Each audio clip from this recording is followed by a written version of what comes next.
Chapter number 10 start करते हैं। Input और आउटपुट के बारे में है कि हम प्रोग्राम में किस तरीके से इनपुट देते हैं और वो किस तरीके से आउटपुट जनरेट करता है। तो इसके बारे में हम मुख्तलिफ तरह के फंक्शंस देखते हैं कि कौन कौन से फंक्शन हैं जो कि इनपुट लेते हैं मतलब कीबोर्ड से, और कौन से ऐसे फंक्शन हैं जो कि आउटपुट प्रोवाइड करते हैं।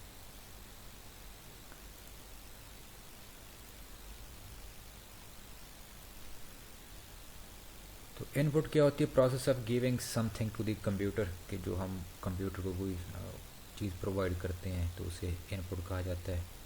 तो उसमें आपका आमतौर पर प्रोग्राम के अंदर आप डाटा ही प्रोवाइड करते हैं तो वो आपकी क्या कहलाती है? इनपुट कहलाती है। तो इनपुट देने के लिए कुछ फंक्शंस होते हैं, जैसा कि स्कैनएफ है, इसके ज़रिए आप इनपुट देते हैं प्रोग्राम के अंदर। गेट्स का फंक्शन है, इस तरह गेट सी एच है और गेट सी एच ई है। ये आपके इनपुट देने के लिए जो फंक्शन ये यूज़ होते हैं।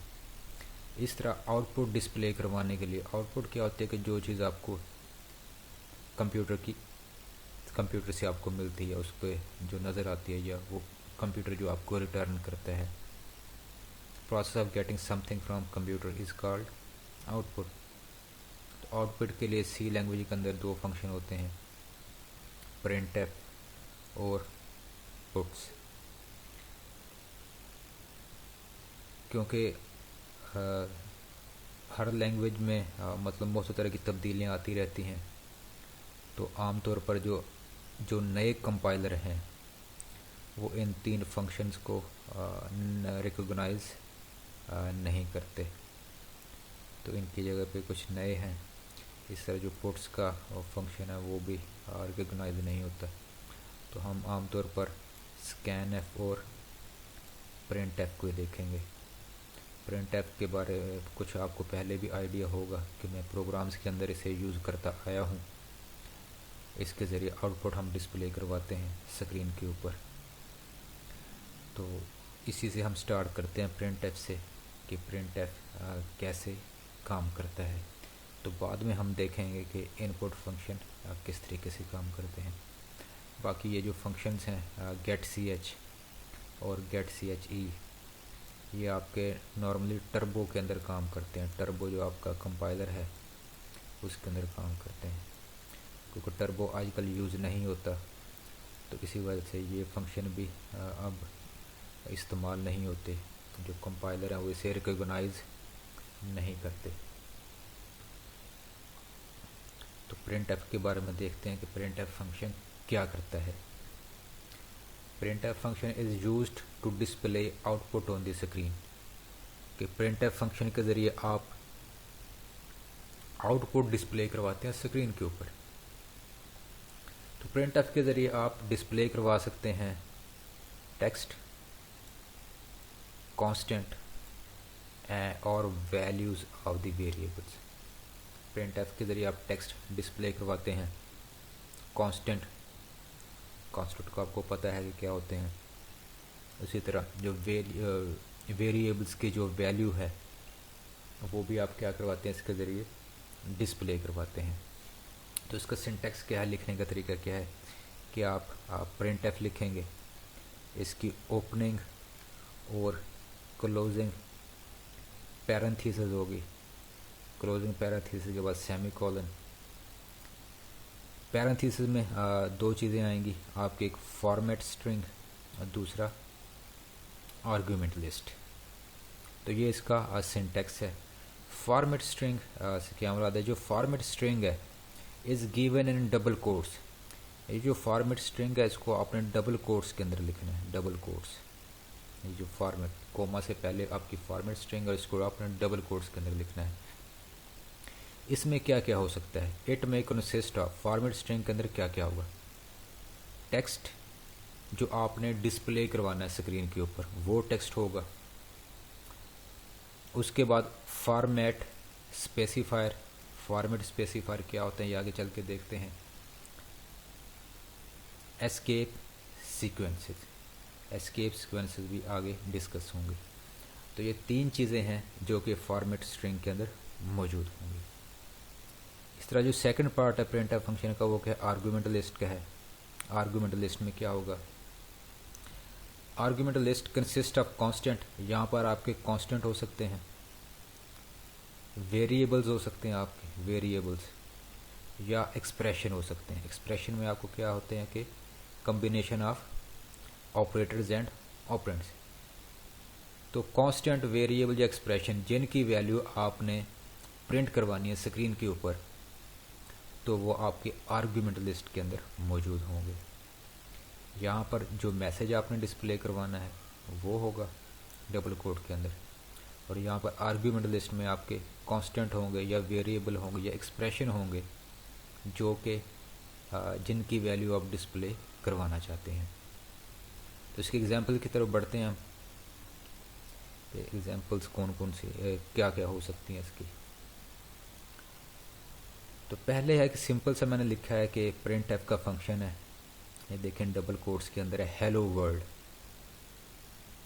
इसमें सिर्फ मैंने एक ही चीज़ लिखी है, फॉर्मेट, जो आपकी फॉर्मेट स्ट्रिंग है, और कोमा के बाद वाला पार्ट नहीं लिखा जो आर्गुमेंट लिस्ट है।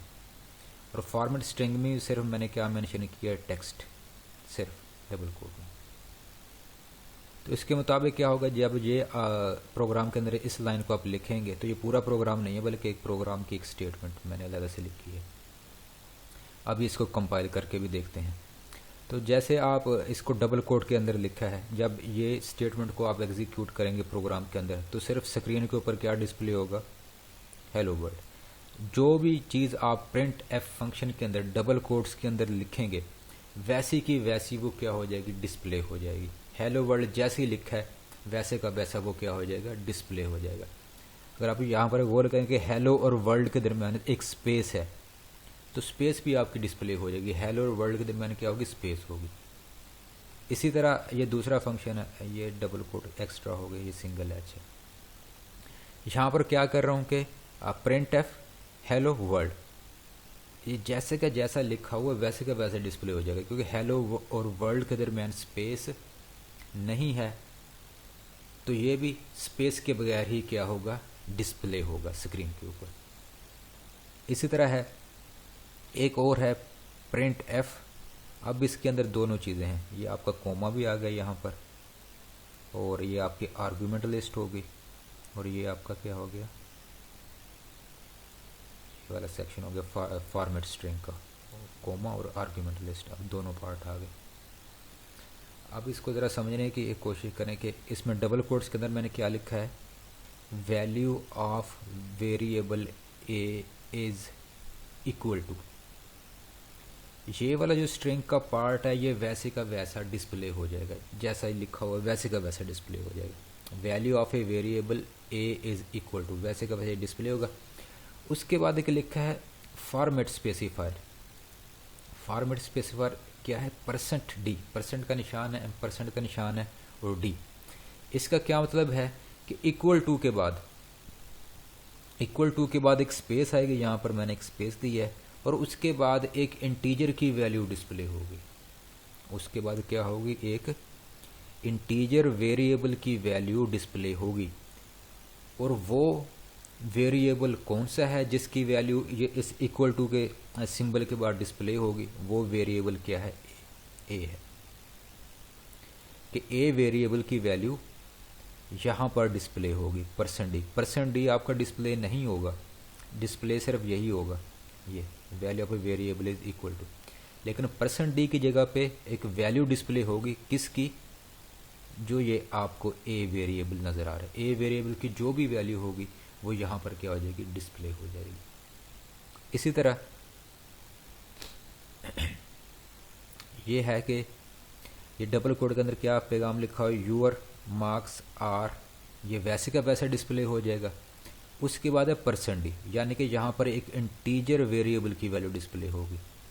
उसके बाद एंड %is, ये वैसे का वैसा डिस्प्ले होगा।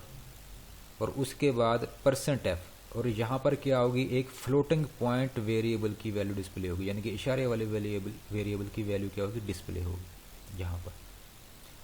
उसके बाद डबल कोट्स एंड हुए, फॉर्मेट स्ट्रिंग के कोमा, ये पहला आर्गुमेंट आ गया मार्क्स। इस मार्क्स की जो ये वेरिएबल है, मार्क्स क्या है, वेरिएबल, इस वेरिएबल की वैल्यू जो डिस्प्ले होगी वो यहाँ पर होगी इस %d की जगह पे, और इस %f की जगह पे किसकी वेरिएबल की वैल्यू डिस्प्ले होगी, परसेंट का एक वेरिएबल आपने प्रोग्राम में बनाया, तो उस परसेंट के वेरिएबल की जो वैल्यू है वो %f की जगह क्या होगी, डिस्प्ले होगी। तो अब इसको हम रन करते हैं, उसको देखते हैं।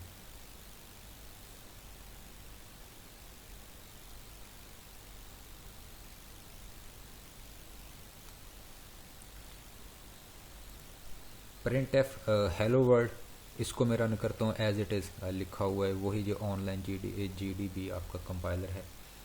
अच्छा, इसमें आपको क्लियर स्क्रीन और गेट ch, इसी तरह यहाँ पर एक हेडर फाइल conio.h इंक्लूड करने की ज़रूरत नहीं, क्योंकि ये पुराने वर्जन में यूज़ होती हैं conio.h, क्लियर स्क्रीन और गेट ch का फंक्शन, तो यहाँ पर लिखने की ज़रूरत नहीं है। यहाँ पर मेन से पहले इंट लिखा हुआ है, तो इसको आप वॉइड कर सकते हैं। अगर आप वॉइड करेंगे तो फिर आपको ये रिटर्न 0 ये भी लिखने की ज़रूरत नहीं है। तो एक सिंपल सा ये एक प्रोग्राम है जिसके मेन आपकी ये हेडर फाइल होगी सिर्फ studio.h, उसके बाद वॉइड मेन हो गया, और वॉइड मेन का ये क्या होगी, ओपनिंग और क्लोजिंग करली ब्रैकेट होगी, और इसके अंदर सिर्फ एक ही स्टेटमेंट है कि printf डबल कोड के अंदर क्या लिखा हुआ है, हेलो वर्ल्ड। तो ये सिर्फ क्या करेगी कि स्क्रीन के ऊपर हेलो वर्ल्ड क्या करवा देगी, डिस्प्ले करवा देगी। इसे रन करते हैं, तो ये देखें क्या डिस्प्ले हो गया, हेलो वर्ल्ड, और कुछ भी नहीं। अब मैं क्या करता हूँ, ये जो स्पेस है इसे मैं ख़त्म करता हूँ। तो देखें स्पेस ख़त्म हुई है, तो आउटपुट में भी ये स्पेस मौजूद नहीं होगी। ये देखें आउटपुट में भी जो स्पेस है वो क्या होगी, ख़त्म हो गई। अब उसके बाद मैं क्या करता हूँ कि यहाँ पर मैं बनाता हूँ, वेरिएबल बनाता हूँ, फर्ज करें इंटीजर टाइप का इंट a। यहाँ पर मैंने क्या बना लिया, एक वेरिएबल बना लिया। अब इस वेरिएबल के अंदर कोई वैल्यू स्टोर करता हूँ, a इज इक्वल टू फर्ज करें 55, वेरिएबल के अंदर वैल्यू स्टोर हो गई। तो ऐसे भी हो सकता है a इज इक्वल टू 55, या इसकी बजाय अगर आप चाहते हैं कि अगर आपने वैल्यू यहीं पर देनी है तो ये भी ठीक है। तो इस सूरत में ये क्या कहलाएगा, इनिशियलाइजेशन, क्योंकि वेरिएबल को डिक्लेयर करने के साथ ही आपने क्या दे दी, वैल्यू दे दी, तो ये इनिशियलाइजेशन, दोनों आपके मेथड ठीक हैं। तो अब मैं क्या करना चाहता हूँ, इस वेरिएबल की वैल्यू डिस्प्ले करवाना चाहता हूँ। पहले एक मैं इसके अंदर मैसेज लिखता हूँ कि value of variable a is equal to, ये आपका वैसे का वैसे डिस्प्ले हो जाएगा। अब इक्वल टू के सिंबल के बाद क्या आने चाहिए, ये जो a वेरिएबल है इसकी वैल्यू डिस्प्ले होनी चाहिए। a क्या है आपका, इंटीजर टाइप का है, तो इंटीजर टाइप की वैल्यू डिस्प्ले करने के लिए फॉर्मेट जो स्पेसिफायर होता है वो %d होता है, %d। उसके बाद डबल कोट से बाहर आए, कोमा लगाएं। अब यहाँ पर आर्गुमेंट आएगा कि किस वेरिएबल की वैल्यू आपने इस %d की जगह पे डिस्प्ले करवानी है, तो वो वेरिएबल कौन सा है, a है। तो ये आपकी लाइन कंप्लीट होगी। आप इसे रन करें तो क्या लिखा होगा, value of variable a is equal to, जो a की वैल्यू है इस वेरिएबल की वैल्यू क्या है 55, तो ये डिस्प्ले होगा।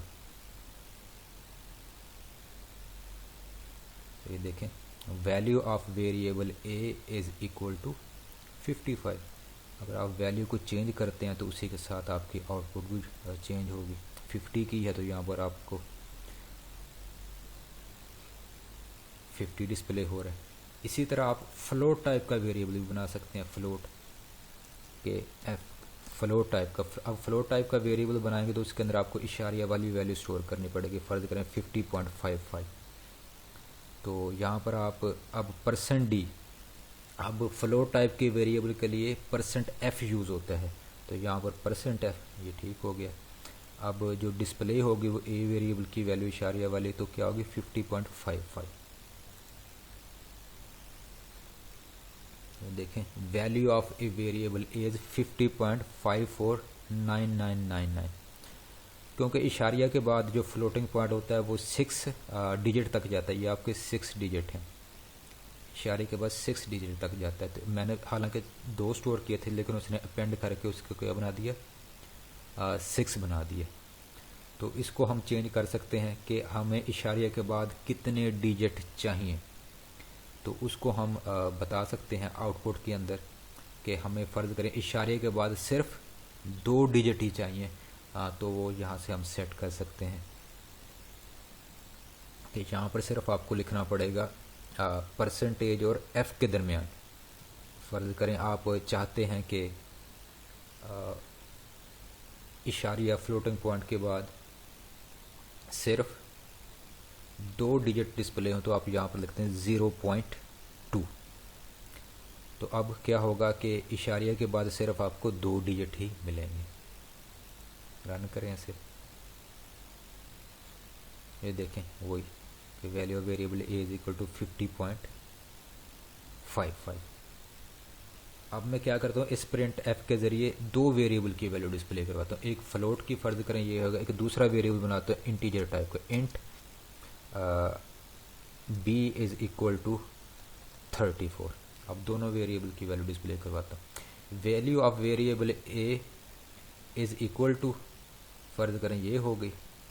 आगे आगे मज़ीद मैसेज में लिखता हूँ and b is equal to. अब बी कौन सा है आपका, इंटीजर टाइप का है, तो इसके लिए आप क्या यूज़ करेंगे, %d। ठीक होगा। अब ये जो ए है इसकी वैल्यू कहाँ पे डिस्प्ले होगी, इस %f पे। इस %d पे किस वेरिएबल की आपने वैल्यू डिस्प्ले करवानी है, तो कोमा के ज़रिए वो वेरिएबल लिखें। वो कौन सा वेरिएबल आपका, b, कि a की वैल्यू ये %f पे डिस्प्ले होगी, और जो b की वैल्यू है वो आपकी यहाँ पर इस %d की जगह पर क्या होगी, डिस्प्ले होगी। इसको रन करें, देखें value of variable a is equal to 55 and b is equal to 34। b के अंदर वैल्यू आपने कौन सी स्टोर की थी, 34, तो वही क्या होगी, आपकी वैल्यू डिस्प्ले होगी। तो आज के लेक्चर में इतना ही। कल फिर मज़ीद हम आगे पढ़ेंगे प्रिंट एफ फंक्शन के बारे में कि उसकी और कौन कौन सी इसकी फंक्शनैलिटी मौजूद